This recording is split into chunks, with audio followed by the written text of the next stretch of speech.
Well, hey, Michelle, welcome back to the Moms Overcoming Overwhelm podcast. You are my first three-time guest.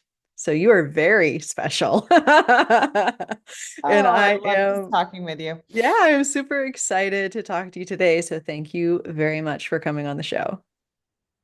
Yeah, definitely. I think a lot of what we talk about and a lot of what we help women with is very similar. And Mhm. so it just comes naturally to talk about all the stuff. Yeah. So I was like, I'm pretty sure we talked about time management and productivity, which are your sweet spots. And we're doing that again today because I need all the reminders and all the help, especially when it's like I don't get really caught up in the new year, new you energy. It's just more of the like, okay, let's figure out some things that can work for me that aren't going to be too overwhelming that I can hopefully stick with like this year. That would be super nice. Thanks. So, so I know we're going to talk about that, but if you could reintroduce yourself and tell us a little bit about you and your family, how you serve moms, and maybe for this time of the year. I know you're on the West Coast, so maybe the weather's not too much of an issue, but anything that's like wintry that you like to do for fun. Oh, I love it. Yeah, actually, today we're getting in our biggest storm or a Mhm. big new storm. So in California, it doesn't rain from like May until October-ish, November-ish. So by the time then it starts like raining, everybody's hoping for rain and it's like this big thing, and they're like, a storm's coming. And then it like builds for several days, and everybody's like, oh my gosh, it's gonna rain. Like, it's okay. It's just rain. And then everybody freaks out. So currently we're going to have rain and everybody's excited. Mm. Yeah. So I'm Michelle and I am married to a great guy and I live in the Bay Area in California and I have three kiddos. Now they're all the way from elementary to high school. Wow. So we have one high schooler who's 14. She's 14. And then we have a middle son, and he's in seventh grade. He's almost 13. His birthday's coming up. And then we have our youngest one in fifth grade. And so I feel like we have Wow. a span currently. Usually you have, they're all in elementary Mhm. or all in high school, but it's kind of like a bigger span. It just feels like at this. Yeah. You have so much experience with all these different age groups. So you're paving the way for Now. me. Experience or just times I'm pulling my hair out, one or the other. So I love to help moms with their time management and how to kind of strategically manage their time. I do lots of personal coaching and group coaching to strategically help moms because it's often that you can get tons of information about time management and tools for time management, but it's really hard to know how does that apply to you and how do you put that into your everyday and what does that really mean? And if I'm running around and I have kids and activities and things, how do I make that better or save time or do the things that strategically is like not working in my, sphere. And so that's what I help moms with mostly. You can find me at the Busy Vibrant Mom. That's my podcast. So lots of stuff on there to help moms kind of save time. Mm. And what wintry thing do you like to do for fun? Oh, it's a good question. Wintry thing. We love Christmas. We have lots of traditions around Christmas of places the kids like to go, or tradition things. They love to go see a live nativity that Mm. we like to go see. It's a church near us that puts on a huge live nativity, and they make the whole town of Bethlehem. They have animals. They had a fire guy before the three kings would come in, the wise men. It's like a whole performance and thing. And so I think that's what they like most of going to that traditionally. That's probably what they would be really sad if we missed. Wow. That sounds like quite a production. So that's really cool. And I'm really excited. You and I were recently in the Renewed conference together, and everyone had these amazing presentations and downloads and everything. And I was looking at yours and I'm like, this is so helpful for myself, but then I also wanted to make sure to share it with everyone. And it was this power worksheet for productivity planning. And before we dive into it, I would love to know kind of before you got into time management and productivity, like what were some of your biggest struggles personally with time management and productivity before you started using some of these tools? Oh, it's a great question. So I think I was thinking about that and just feeling overwhelmed and kind of not knowing where to start, especially with three little kids. They're when they were little, you're just trying to keep them alive, and you feel like, every room in your house is a disaster and everything's everywhere. And so you just feel more chaotic.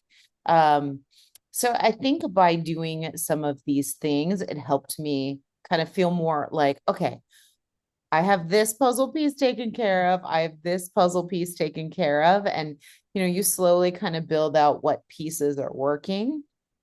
So before then, yeah, I just felt kind of overwhelmed and I didn't really have a framework to try to figure out what what is my day going to look like, and I feel like this is getting dropped, or you're really good at these couple things and then something else, throws you off.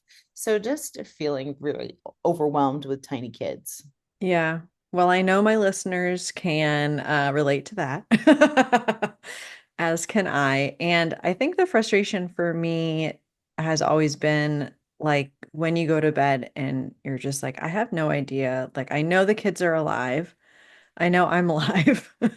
But besides that, I have no idea what happened today. It's just sort of feeling like you're constantly in that reactive mode and putting out the fires. And when you're constantly putting out fires, it's exhausting because you can't move forward with anything that you feel is helpful. And especially in my experience as a stay-at-home mom, it was like if the chaos was happening all day and happening every day, then that was like my life. Like I wasn't going to a job outside of the home. I wasn't, and so having some of that structure and having some of these anchors that you can kind of like hold on to, it also has made me feel like kind of more purpose in my days. Not that I have to be doing anything grand, but just sort of like, okay, more intentional and more purposeful in how my days are going instead of just like, well, today was a dumpster fire, so let's go to bed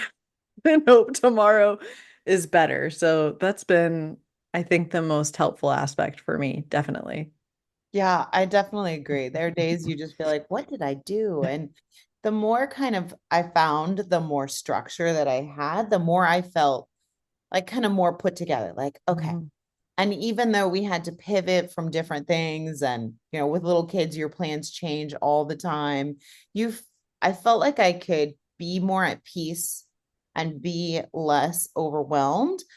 And so I could react better to my Yeah. kids. And I could kind of love them better to be like, okay, I'm not freaked out and, in a sense of a state of, you know, stress. I Yeah. can relax more and kind of work through my day. And it just kind of helped me in my interactions with my kiddos.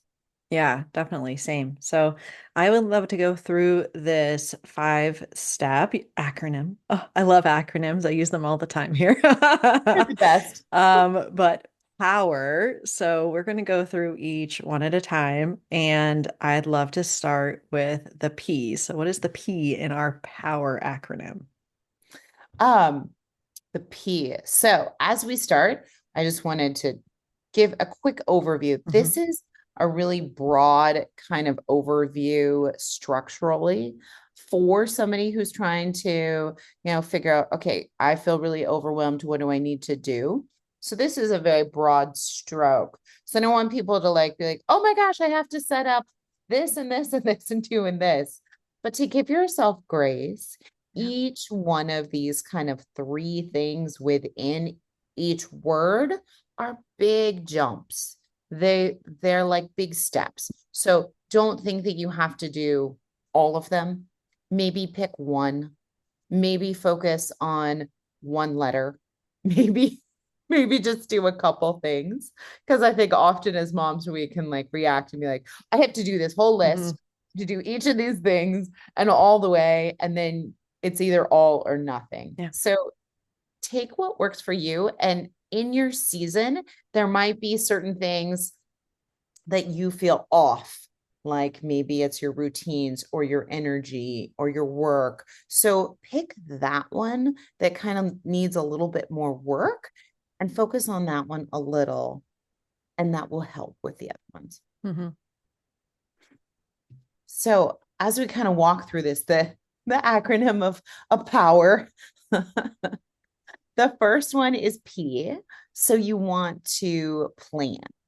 And this one, typically, I would do as the first step. But if you're feeling, as I said, depleted in another area, maybe it's you're overwhelmed with meal planning or with routines or something else, start start over there where you're feeling Hmm. overwhelmed. But really, planning is key because it will help your brain to kind of settle down and put things in place, both visually, mentally, and just to be able to kind of figure out, okay, this is where we're going. This is our roadmap. So in in plan, there's three different just tools that you can use to help you plan out your week. So the first one is having a paper planner. And that one helps you visualize your week. You can get any paper planner you love or you like, especially with this new year. Everybody's probably getting planners for the new year and all kinds of stuff. There's digital ones or there's paper ones. I like a paper one. I love the Horatio printing planners. They're just beautiful. And there's lots of space to write, which I think is really important. So, whatever planner you do get, make sure there's lots of space so that you can journal or you can write down goals or other things. Because I find that oftentimes I want to brainstorm or write something down. I don't have a spot. And then if I write it in a notebook or somewhere else, it gets lost Yeah. and then I never know where it is. So having everything in like one spot is really key. So Yeah. yeah. I have gone back and forth with paper planners because I like them and then I'm not always consistent with them. I'm very consistent with my Google Calendar and being able to block things out because of having the podcast and coaching. So if I don't block it out and then I'm like, oh, wait, someone just booked a call for that time. So if I don't put it like not available or work block or whatever, then there's a chance that that could get hijacked. So I'm a lot better, I think, with the Google Calendar and our shared family calendar. So my husband knows like what's going on, in the family and in my life. But I use the paper planner a lot of times for like monthly reviews and being able to look back on the previous month and be like, oh, okay, so I felt like it was a blur, but things actually did happen, like I did read some books, we did do some things as a family, I did book some clients, that kind of thing. And so it does definitely have a place but I would like for 2025 to use it more for that visual aspect, like you said, to be able to look and be like, oh, okay, this is kind of the shape of what my day and what my week looks like. So I'm that's one of my I don't usually make resolutions, but one of my resolutions is to be more consistent with using my paper planner in 2025. Yeah, it definitely does take more time than like a Google calendar or another calendar. You don't have it right at your fingertips often if it's physical. Um, and yes, I've noticed that the visual of your week is really helpful and to kind of plan out how things are going. Like, oh, look, I have a lot of evening activities, or the kids have this and that, or oh, we got to get kids to sports games. And then this weekend, we're doing this and this. Or like, oh, we don't have too much. That's great. We're going to plan to just relax on these Yeah. days. So visually, it's really helpful. And then also, as you said, like looking back quarterly, Horatio Printing, their planner has quarterly kind of things where you can take some time and go through your quarter. What are you Mhm. looking forward to? What, check in kind of things. I have to say, I'm the same. Sometimes I'm really good at the beginning, and then I'm like, not some of the other quarters. But I have found it's really helpful if I do it. Yeah. So yeah, I totally agree. So that's number one, is having a paper planner. And the second one that we kind of talked about is having a Google Calendar. I think some form of digital one is really helpful. Uh, I use it with my spouse to communicate. He has a calendar, I have a calendar, and then we're able to kind of look at each other's and see, oh, you're busy here or you're doing this. And now this year, we're starting to add in our two teenagers who Wow. now have phones and now want to book things. And so they want to see, oh, can I go to my friend's house on this evening? Or what are we doing this evening? So they're now starting to look at it, and their calendar is in a different color. So Mhm. that's just, they haven't done too much on it. So it's like a little slow wheel, but it gets, busy when you have other people's calendars and you're looking through everything. But as you said, it does keep you on track, and kind of you're able to map out your day a little bit better Yeah. and schedule, like, oh, don't call me during this time, I have a client, or, this block of time I'll be at the kids' school or whatever it might be. So it does help you to kind of map. As I said, the main way I use it is to communicate with my spouse, of like what we can book when, who's going Mhm. where. Yeah, and I'm curious, I know, because I have a cheat sheet that the third part of the planning aspect is the command center. And I'm just curious if you have used or know people that have used some of those electronic command centers that like have, I forget the name of the one that's like super popular, but that it has like the Google calendars and everything there all together. Have you seen those, used those, have any experience with them? Are you doing more of like a analog command center? Like, what does that look like for you? That is a great question. So I'm just looking into Skylight Ah, yeah, is that's probably it. the one you're thinking of. Hmm. Um, I have a friend who uses it and she loves it. And I've heard great things about it. And I was like, I wonder, if that would be something that we would like or not. I know you couldn't put meal stuff on it. You couldn't put kids' chore stuff on it. My only worry about it, I haven't personally used it, so I want to try it out. My worry is, does it have too much Yeah. where you're like, you see the kids' pictures and their chores and their things, and you're like overwhelmed by it. But I'm leaning in that direction because it is really nice if it syncs up to all your other things. You only have to update one thing and it kind of Hmm. goes everywhere, and kids can visually see it. So I think in the future it might be nice. I know there's like beautiful ones you can put in your kitchen and they like sit on your counter and look really pretty. Um, so aesthetically, I think it would be great. I'm not sure practically how well it works or not, since I haven't done it, but I have a friend who like was raving about them, like, oh, that's what I live by. I love those. So I have to check them out. But the third one that you mentioned, the command center. So this I kind of created. It's a spot that has three different pieces to it. And when I coach people, I kind of go through more of this, but it has kind of some kind of bulletin board where you put papers that you need in the future.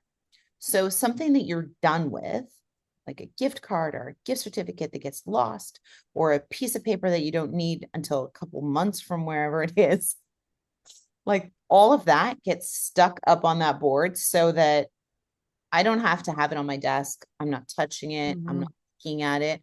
But then I know when I have to go to that doctor's appointment, that form I need is on, that's where it is. And then the second portion is a big calendar, like a dry erase calendar that I do every month. And I visually put everybody in different colors and like, okay, this is what we have going on. I think it's helpful because I can easily look at it and be like, oh, look, we got a lot of stuff here, or this Yeah. is when we'll do this. or this is when we're gone, kind of thing. The kids kind of look at it, maybe look at it. Like if I tell them to go look at it, they'll be like, oh, okay. But that it hasn't quite like sunk in to be a routine yet. Hmm. And then the third thing I have in kind of the command center, and this is all very high level, but the third thing is a just a kind of blackboard, and it has 3 questions. And these are the 3 questions I get asked all the time. And so I got tired of answering these 3 questions. And so I put them up on the board. So the questions are, when do we get video games? When, whose turn is it to pick movies? Because we have a movie night every week. And then whose turn is it to unload the dishwasher? So those are the 3 questions. They may be different in your house. Maybe they're like, what meal are we eating Hmm. tonight? But they're the 3 questions I get asked all the time. So I'm like, I'm so tired of trying to figure out whose turn it is or what we're doing. So it's up on the board. Love that. I really love that. So my boys, they love this Netflix show. It's called Grizzy and the Lemmings, and it's 6 minutes long for each episode. Okay. So there's like five, I don't know, 4 seasons with 70 episodes per season because they're 6 minutes long. Right. Well, they always want to skip the intro, even though it's like 30 seconds. Okay. And so we have to decide whose turn it is to hold the remote. So maybe I need a command center because I'm like, whose turn is it to hold the remote? They're like, I don't know. And then they get mad if it's like, I do someone twice. So I love that idea. That is a great way to reduce decision fatigue and use our brain power for more important things. So yeah, that is incredibly helpful. Let's move to O. I think I might like O. I have a feeling.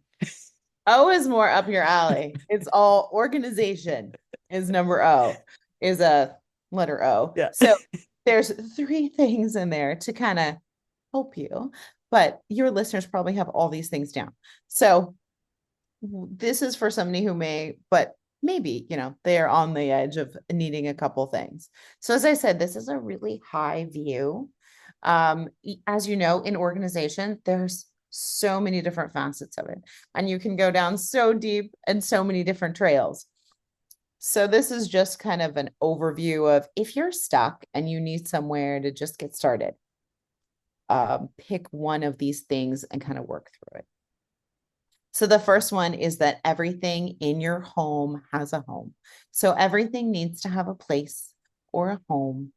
And if you find that there's a spot in your house where things are building up and nothing gets put away in that spot, all things get dumped, that's the spot you need to work on to find a home for those things.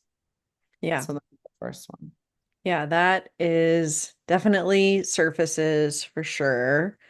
And I would say, based upon working with some clients recently, one of the things I've noticed is stuff on the stairs. So just like all the way up the stairs. And part of it is in like railings and just really anything that's flat surface. So even having a goal of like, okay, there's this one surface, it's the clutter catch-all, like there's always stuff on it. Let's just try for this particular week that this is like the dining room table is lava and everything has to stay off of that and be put back where it belongs and everything. So I love that. Like you said, that is totally up my alley. And then you can take that concept and pick one doable thing that you can try to implement, right? Right. Yeah. I mean, you can go nuts trying to find, do every little thing, but just focus on trying to find those little things that are sitting out that don't have a home.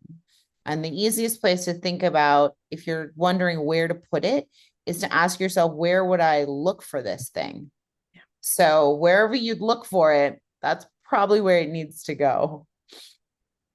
So that's number one. Number two is to kind of tidy up 2 or 3 times throughout your day. So with little kids, I found that this was kind of around mealtime. Like we'd tidy up after breakfast if we were heading out the door, or we would tidy up after lunchtime and put them down for a nap, or then we'd tidy after dinner. So usually after meal times is kind of a regular routine to kind of tidy up. Um, but do what works for you. Like now that we have older kids and they're like getting up, 2 minutes before they need to get out the door, and they're like barely getting food in, and they like grab their lunch and grab their stuff. And you have to remind them to wear, closed-toed shoes, and like Mhm. they're running out the door. We're trying to get to school on time. And so usually everything is a mess. So I come back home, and in my morning routine, I tidy up the house, and then I start my work block and that kind of thing. So pick what times work for you. And maybe it's just a couple times, maybe it's three, but it's like usually have like a normal rhythm Mhm. of kind of tidying up.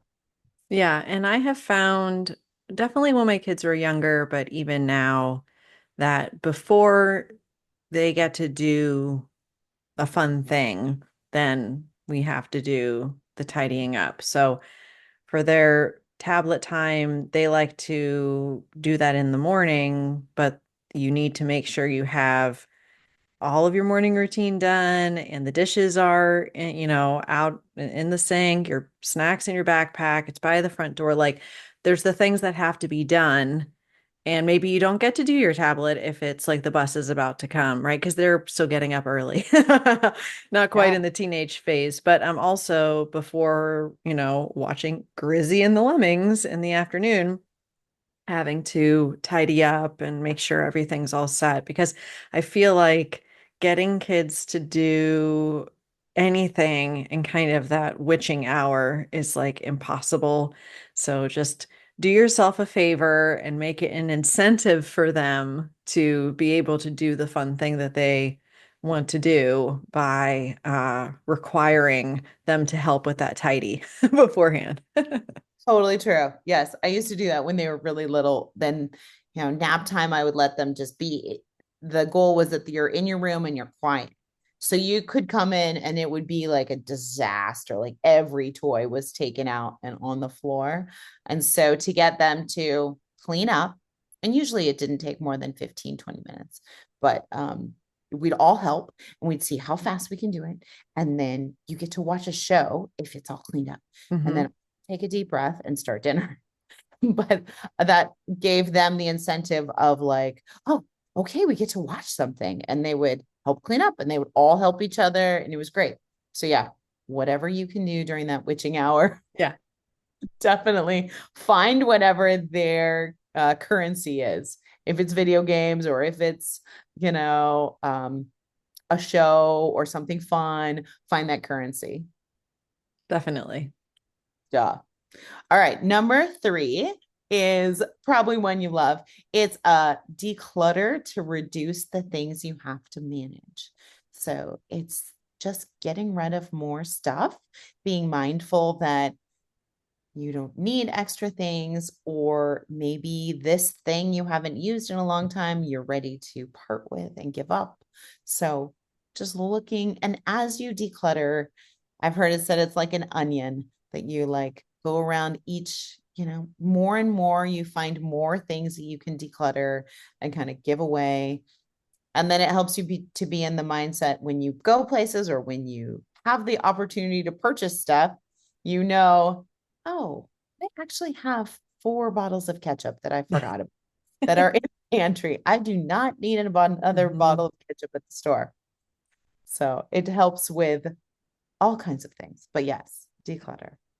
Yes, amen. Yeah, I think that especially with this time of year when we've had the influx of everything after Christmas, and then people feel sometimes that they have to keep everything because, oh, we just got it for Christmas.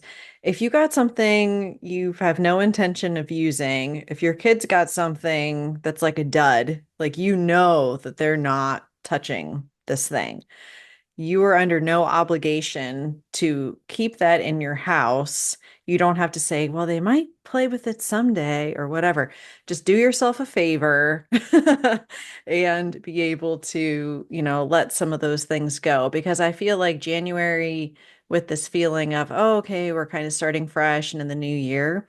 But if we feel completely burdened by all of the excess stuff, it's hard to be able to focus on some of these things that we want to happen in the new year because we're just inundated with a bunch of stuff. So here's your permission slip that you can donate the things that you got for Christmas. It's okay. Okay. Nobody will know. And if they do know, it's fine. Yeah.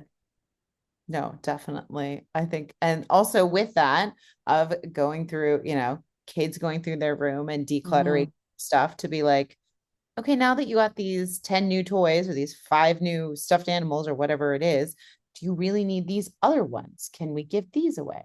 Yeah. Yeah, for sure.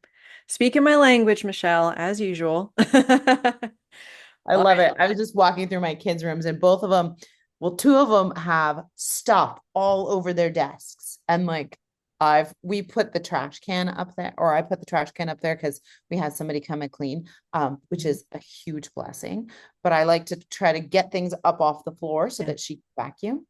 And I've been waiting to see how long will it take him to take the trash can off of his desk or at least touch his desk. And it for like 2 or 3 weeks, it's just stayed right there, like all the things. So I'm like, guess what? And over, vacation when we have more time, we're Yes. gonna clutter a little in your room because it looks like you haven't touched anything, nor can this like space. You have a great desk here. You could work on stuff or do things, but Mhm. it's all piled with stuff. Yeah, definitely helping them, especially with the older ones, finding that motivation, being a helping hand when they're not getting the memo is good. Okay, let's move on to W. What does W stand for? All right. So W is your work block. So most moms, this is kind of why I created my podcast, but I found that a lot of moms have another job or start doing something else once their kids are in school. So it's either a part-time job, maybe it's a full-time job, you may be in the house, maybe you're out of the house, or it might even be something that you're volunteering with that's not paying, but that you suddenly have extra hours free and so you start doing this thing. So that would be your work block. When are you getting your work done for your job? So for me, as I said, I do podcasting and time management coaching. So when do I get that done? That's kind of your work block. And so you want to, number one, is kind of map out set times with when you're going to start and when you're going to stop. That's super helpful because then you can focus on your work during those times and you can not focus on kids and the laundry and things that need to be done in your house because it kind of helps your brain to compartmentalize like, okay, these hours we're going to work, and then these hours we'll get back to these other things that we need to do. And so it helps you be more productive when you are in that space of, okay, this is when I'm working, I'm doing these things, and more productive when you're doing your household management stuff. I recently had a client and she had those kind of swapped. So she was trying to get work done, but she had an infant, little one, who she would have a nanny or somebody come over and watch the little one so that she could get some work done. She's a speaker, she does some other things that she needed to take care of. And so but she found herself doing a lot of the work for home, like home Mhm. management stuff during those work blocks. And then when her kiddo was awake or when she needed to watch her kiddo, she was then trying to do some of the stuff she needed to do for work or meetings or that kind of thing. And that was just not working because the things she was doing when she needed to focus were tasks that she put in that spot that she could use another time when she didn't need to focus.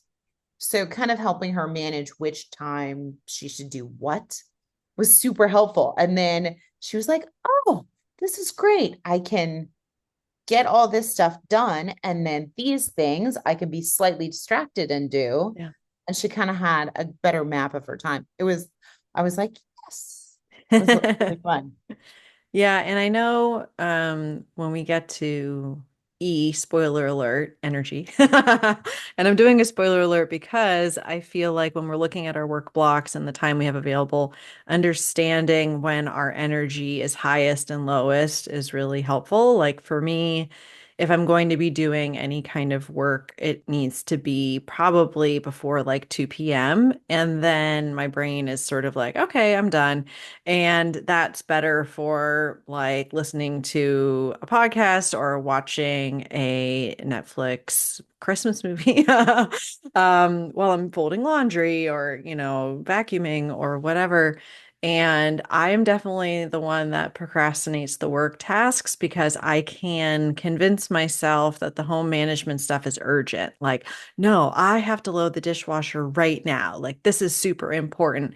Meanwhile, then I'm wondering, oh, why do I have no energy to record this podcast? Well, because I kind of did things in the wrong order. So I think that's really key. I log like also in the morning, instead of like scrolling social media or looking at the news or anything like that, I'm looking at the calendar and going like what is happening today? Like what do I need to be aware of? Where's my work block? Where are the appointments? Is there like anything out of the ordinary to remind myself, just so it's like you kind of have that vision for the day. And that makes you even, I find, more focused in those work blocks because, like you said, everything has its place and you're not getting as distracted by all the things that need to go on your home because managing our home is never done. Like it just, there's no end to it until we no longer live in our homes, pretty much. I know, I love that. Somebody was like, somebody said, they were talking about having people over or whatever, and they're embarrassed because their house was like, not the Pinterest perfect. Mhm. And they were like, but you live in your house. So like I'm expecting like to walk into a house that you're living in. Like it's fine that there's shoes, all over the door and there's like, things all over. That's okay. That means you're living here. Like, yeah, but home stuff is like never finished. I love that point of like do things when you have the energy. I think that's super important to kind of figure out your rhythm of the day and to kind of save tasks that, as you said, are less mind specific that you really need to like detail and focus on. Save those for later when you know you have less energy, Yeah. whatever those might be, right? Yeah. Oh, I love that. That's why I love hanging out with you. I'm like, oh, I was totally thinking that. All right. Number two is to minimize or eliminate distractions. This is specifically during your work block, or you can, if you wanted to minimize other distractions at other times. So this is mainly like making sure you have a clear work area, making sure that that pile of laundry that's sitting next to you, maybe put that in the corner or put that in a laundry basket somewhere else so that you're not distracted while you're trying to get stuff done. So it's to set up like kind of just a good environment wherever that might be, um, and make sure that you have minimized distractions visually and then also electronically, as we know, because our phone likes to remind us of all kinds of things we don't need to know. So if you set your phone on work mode, do not disturb or any kind of thing like that, you can minimize those distractions. I find that my brain is always hoping to be distracted when I'm doing a task that I don't want to do. It's So like, true. oh, maybe it'll ding. Oh, what's that? And ding, well, what's that? And so I have to remember to do that. Like, okay, this is so that I can actually have this task take the hour that I put aside for it, not 2 hours, because I was allowing myself to be distracted constantly. And I find also with the type of work that we do with like the podcast and coaching and everything, there's a lot of sort of like that deep thought that needs to happen to like think through strategies for ourselves or for our clients. And if you are bringing all of this content into your brain through social media, whether it be current events or what your friends are doing or whatever, it's hard to kind of have that clear focus to be able to do that type of deep work. So I have been trying to implement like a no social media before lunch type of thing. So that way I can have that morning focus time and not be distracted by pretty much other people's agendas, is what it is. It's like I need to focus on my own life, and all of that can wait until I'm done with this important task. I love that. I have also found that I love to consume stuff. So I found that like, oh, I don't like it quiet. So I like to either be listening to music or a podcast or something while I'm doing all kinds of things. And so I found though that it wasn't allowing my brain to rest and to, as you said, get into like more of a deep thoughts, to really think through things.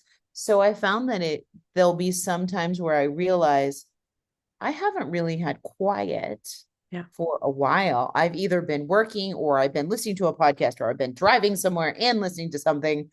So I found that like there's oftentimes you just need space to be because life gets busy, but we have so many voices, I think, from our world that like to like jump in social media and phones and l- listening to stuff and viewing stuff and all kinds of things, right? Yeah, there's never going to be a shortage of things to distract us from what we're supposed to do.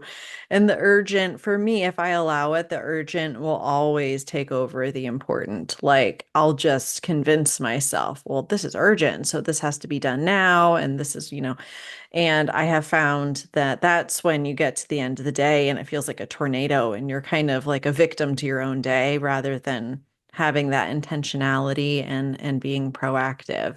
So what is the third part of the W? So the third part is to have kind of a productivity software some people use, and this can just be helpful if you are trying to get certain things done in your work block, specifically for work. It helps you kind of map out your tasks, map out what you're going to do. You can set all kinds of different there's different software that helps you with it. They're like Asana or MindMeister, or I have another friend who loves ClickUp. So they're just any kind of a software program that helps you map out what tasks you need to do when. And that's more specifically for like work or for when you jump into your work block, that you'll be organized and be like, okay, I know I need to get these three things done. And you open up, typically you'll open up a card, and then that will have either steps to get that project done, or maybe it has links to different websites or different things that you need to take care of. So, kind of, it's a way to organize and be able to look at one spot and know kind of what you need to do and have all the information there. Yeah, I think the worst thing is when you have the work block, you know when you're supposed to sit down, you sit down, and then you're like, wait, what am I doing? And I mean, that has definitely happened to me. And and I've been using Meister Task for a while. And one of the things that I've been doing is for the different recurring things that I do, for example, podcast episode. I have a card that's like a template and it has like all the steps that I would do, like getting this episode out, for example.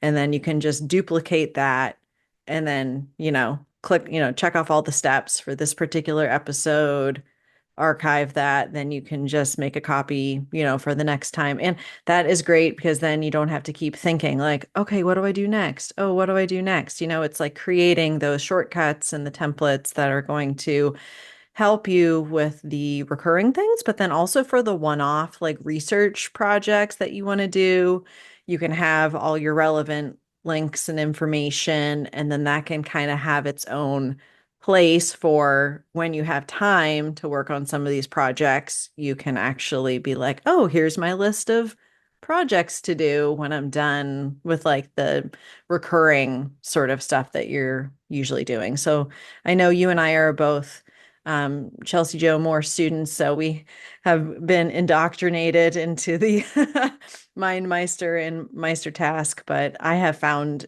it really helps organize my work and organize my brain so I can sit down and be like, okay, great. I know what I'm doing today, which is a great feeling. Yeah, yeah, it's super helpful. Yeah. And just helps, it's just a spot where you have to put everything. And as you said, whether it's a project or a meeting or a recurring task that you might do again, it has all the steps and all the stuff. So it's less that your brain has to remember.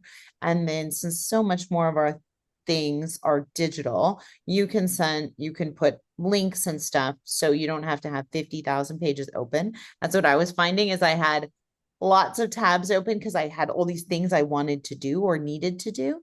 And instead, I needed to just put links to those things on a card and then I could close more things. Yes. It's super helpful. And all of these ones usually have like free, 30 days or you could try it out. So just find one that works for you. As we said, we both like MindMeister, Meister Task, that kind of thing. Their whole suite of different ones, but there are all kinds of ones. So find which one works for you and just start playing around with it and see if you like it. If that's the way, because they're all kind of a little different. So if that's the way your brain works and that works for you, great. Yeah. Cool. All right. Well, we alluded a little bit to the E earlier. So what are we doing with the letter E? So E is energy. So it's kind of like the normal ways you would think of energy. Physical is the first one. So your rest, making sure that you're eating, that you're hydrating, that you get some movement in, whether it be a walk or a workout or whatever, and some sleep. As moms, it's easy to forget to do one of these things. And so, with rest, as we said, sometimes that might just be rest from noise or from content that you are consuming. So, rest may not be specifically physical rest, but it might be mental rest as well. So, those you're just checking in with yourself more of like, hey, how am I doing on these things? And is there one that I'm finding that I don't do as much? Like for me, I carry around a water bottle all the time, but I forget to drink out of it. So it's kind of setting a goal of like, okay, I need to drink more. How can I make that happen? So that's the first one that will definitely give you energy. The second one is social. So this one is key for our family. We have three introverts and we have two extroverts.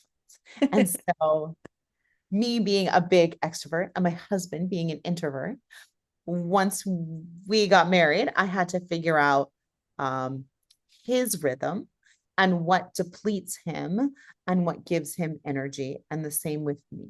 And so we had to figure out like what's the limit of social events? Like, is that taking too much of your energy? Are you just overwhelmed? The same with our kids. Two of them are introverts and they are done at 3 o'clock and they are tired and they don't want to talk to anybody and they don't want to do anything. And the other one is like super excited to go do anything with any of his friends at any time. So there's just you figure out the rhythm and the energy of the humans around you and how you can support that or help them. And also with yourself. If you are an extrovert, maybe you need to connect with some friends. Or if you're an introvert, maybe you need to sit in quiet and read a book. Hmm. So Yeah, I feel like with these energy ones you're mentioning, there's asking yourself just kind of like what do I need most right now? And to pausing to actually ask yourself that question because it might just be physical rest, it might be rest from content or like noise, like you said, it might be okay, I have been expending a lot of like social energy and I need to have that introverted restorative time. So just throughout the day, maybe kind of checking in with yourself and asking yourself those questions. So we have physical and social, and what would be the third kind of energy? the third is emotional or actually spiritual as I look at this. Hmm. But it's just to take a minute. As you said, all of these are just kind of more reflective of what do I need right now? What am I feeling depleted in? So emotional is like, what am I telling myself? What am the mantras that I'm telling myself or the messages in my head, making sure that you're not telling yourself negative stuff all the time. I think as moms, we could easily do that and think, oh, I don't have my house clean. I can never get this clean. And so that Mhm. leads to more negative stuff.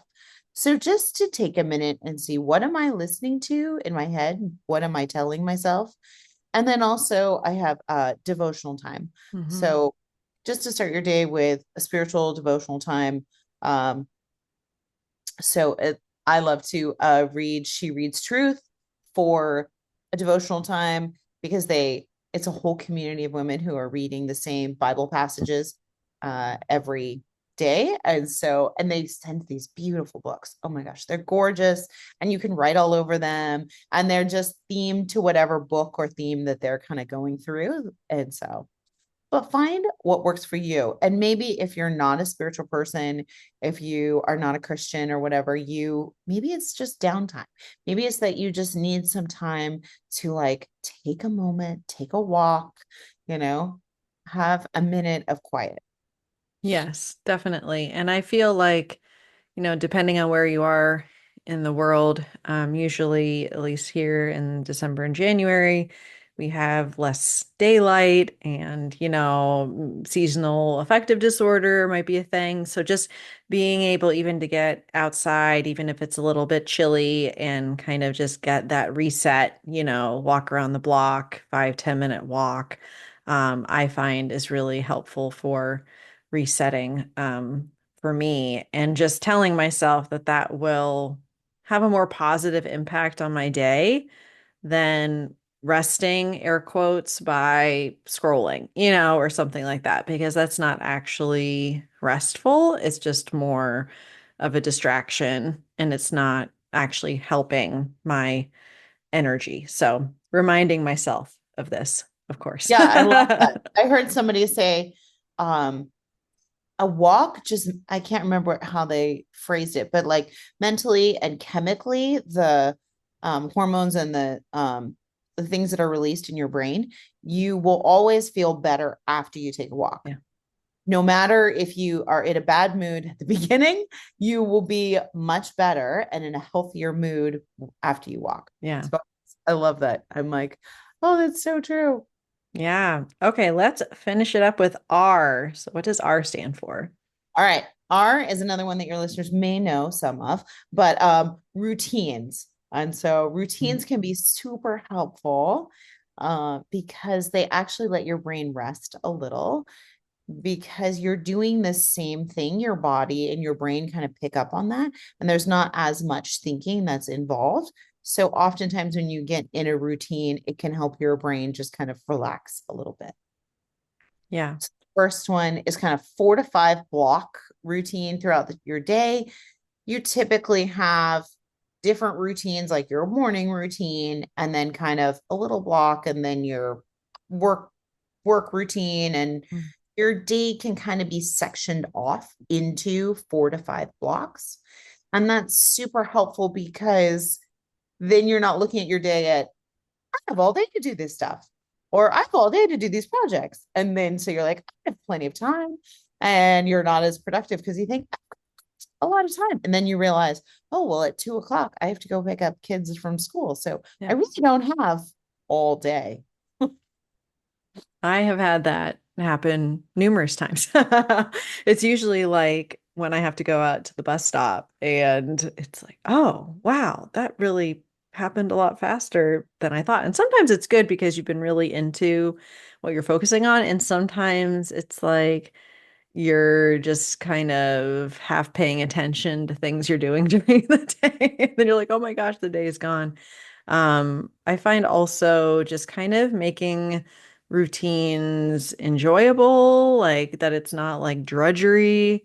I know for my kids, like for their morning routine, I created like this little song. So they get the bus at 7:50 or something. So we always say 7:15, time to do your routine. First you get dressed. Aren't you impressed? We like go through the whole thing. And so, because that was more when Sean was a little bit younger, he still likes it.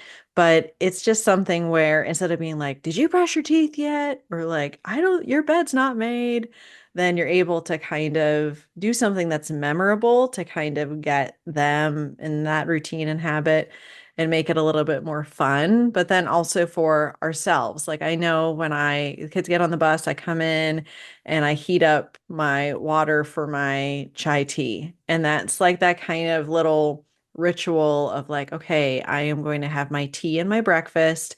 It is quiet.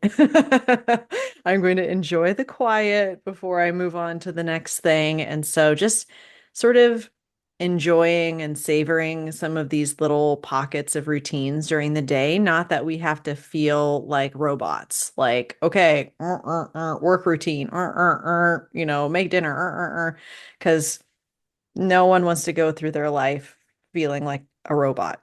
I know I don't. Right. Yeah, I love that. I love your song.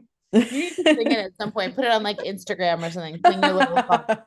I'm sure my kids could sing it because we've done it so many times. They probably would do a better job than I would. But what I need to add is something about not leaving the toothpaste in the sink when they're done, because it is like my pet peeve is come up and, tidy up the bathroom. And every day it's like, that's an entire tube's worth of toothpaste that I'm taking out of the sink right now. And every single mom I've ever met is like, yes, why? Why? Are Why? they bored? Are they just squeezing the I toothpaste just into the sink? so we're gonna work on that part of the routine, but otherwise they're doing okay. So anything Yeah. else you want to mention about routine specifically? We kind of talked about they signal just a transition, as you said, when you you heat up your morning water, they're signaling that's your transition. So they just use less energy and help your brain kind of signal, now we're moving into this. And then number three, we just said it's to establish like healthy rhythms for your families. Because as we said, routines are super helpful. And as you said, we're not robots. So maybe your Mhm. routine doesn't start at the exact same time, but it still involves all the same things that you're doing. Yeah. So I have found that like if I start my work block late or if I have something else that's kind of pushed me off rhythm, if I start my routine, it kind of gets me mentally back in rhythm of what I'm going to do next, Mhm. even though the time might be off from when I usually do that thing. Yeah, I kind of like seeing them as like guardrails for your day, so you're not like veering off course too much. It's kind of like the bumper bowling or whatever. You're like, okay, I'm going this way. Oh, wait, that's going to bring me back. That's going to bring me back. So it's just kind of like not this strict schedule, like you were saying, but just sort of like, okay, these are the general blocks of what I'm doing. And then it's to help support you and your family. So looking at all of these, and thank you, by the way, for going through that. That was really helpful. If we have the overwhelmed mom, doesn't know where to start, can she start with any of these, or would you recommend that she go in order, or like which one would you say might be the most helpful to get that first baby step from an overwhelmed mom that's just kind of like not knowing where to start? Yeah, I think that's a great question. So, as we kind of talked about, I would start with planning. I think that can help our brain mentally kind of put a scaffolding for Hmm. our day, for our week, kind of to plan, and you can visually see that. But if you're feeling really depleted, as you said, in energy, or you're feeling that your routines are just off and your things are everywhere, maybe you want to start there. So, if there's somewhere that is feeling more like an urgent need, I would start there. But typically, starting with kind of planning will help you get an overview of Hmm. your day, your week, where you need to put your energy. Okay, great. Well, thank you so much. This was incredibly helpful, and I would love it. I know you mentioned your podcast, and then also you have wonderful resources like this worksheet that has been super helpful for me. So let us know kind of where the listeners can get that and then also how they can best connect with you. Oh, I love that. Yeah, you can find me. Everything's at my website. And I think at the top, or maybe just like a little ways down, you can find a button for this worksheet that we kind of went Hmm. over. It's totally free. Just go click on that, grab it. There you go. But the website is just my last name. So www.byrd, BYRD, Michelle, Michelle.com. And you can find me either at the Busy Vibrant Mom podcast. I'm always there. Or you can find me on Instagram at the Busy Vibrant Mom. Or as I said, you can come over to my website and all the info's over there. Wonderful. Okay. Well, everyone, those links are in the show notes for you. And Michelle, thank you so much. And it's always a pleasure talking to you. So thank you so much for inspiring us on our productivity and time management journey. Oh, you're welcome. Thanks for having me.